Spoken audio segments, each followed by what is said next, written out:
Nüüd aga kasside tervise maailmasse. Ikka on siit-sealt kuulda, et koloonia kasside seas esineb aeg-ajalt sellist haigust, mille nimi on FIP. See võib tähendada kassile siin planeedil üsna lühikest eluiga. Uurime siis järgi, mille eest need F, I ja P seisavad. Tere, Kerlin! Täna räägime ühest väga sagedasest kasside haigusest, mis tegelikult inimestel tänase päeva kontekstis ajab karvad täitsa turri. Kassi koroona, mis haigus see selline on? See on selline viirushaigus, mis tegelikult, mida me teame kassidel juba päris ammu, aga meie inimestena ei pea seda kindlasti selles mõttes kartma, et see on ikkagi liigi spetsiifiline ja meile ta kuidagi ei hakka. Et SARS-CoV-2-ga pole siin mõtet sassi ajada? Täpselt. Aga kui meil ikkagi kassil see koroonaviirus on, siis tegelikult me ikkagi peaksime murelikud olema, sest see on üks väga halb viirus ja seda esineb tegelikult väga palju. Oluline on nüüd natukene teha sellel vahet, sest koroonaviiruse kandjaid, neid kassi on päris palju ja tihti me tegelikult isegi ei tea, et meie kassil see võib olla, aga on erinevaid variante sellest, mis tegelikult võivad meie kassile saatuslikuks saada. Ühel juhul võib olla niimoodi, et tegelikult ühtegi sümptomit üldse ei ole ja tegelikult samas see kass võib seda viirust siiski keskkonda eritada. Siis on selline variant, kus ta tabandab selle kassi soolestikku. Sellel kassil võivad olla seedehäired selle sama roojaga.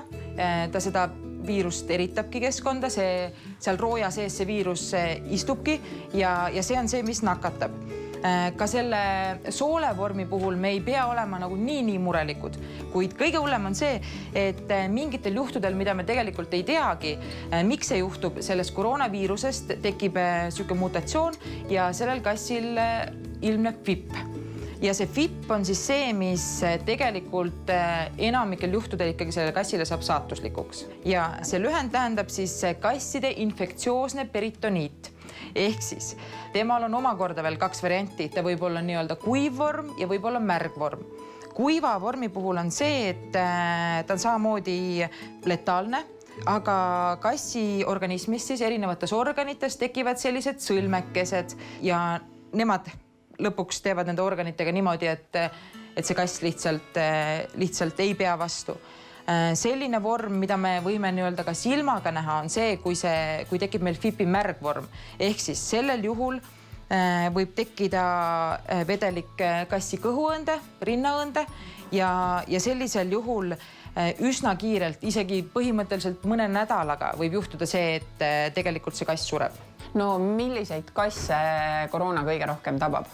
Tegelikult ikkagi selliseid kasse, kes elavad varjupaikades, kasvandustes, erinevates sellistes kohtades, kus neid on lihtsalt palju koos ja kus on probleem paratamatult, kui neid on lihtsalt nii palju, kus on probleem hügieeniga. Kui me teamegi, et meie kassil näiteks on koroona, nagu näiteks tema puhul on meil praegu teada see. No vaatad peale täitsa ilust, tore terve kiisu. Täpselt, aga sel juhul kuna mina lihtsalt tean, et temal on see haigus, siis tuleb ikkagi olla väga tähelepanelik, sest stress on ikkagi selline asi, mis võib temale väga halvasti mõjuda ja kui tema praegu on lihtsalt selline, kellel mingit sümptomi ei ole, siis tegelikult see suure stressi pärast võivad tekkida tal reaalsed sümptomid ja tegelikult on ka võimalik, et siis tema lihtsalt see, et ta on praegu see koroonaviiruse nii-öelda kandja, võib ikkagi areneda see FIP tema. Kas seda haigust saab kuidagi välja ravida?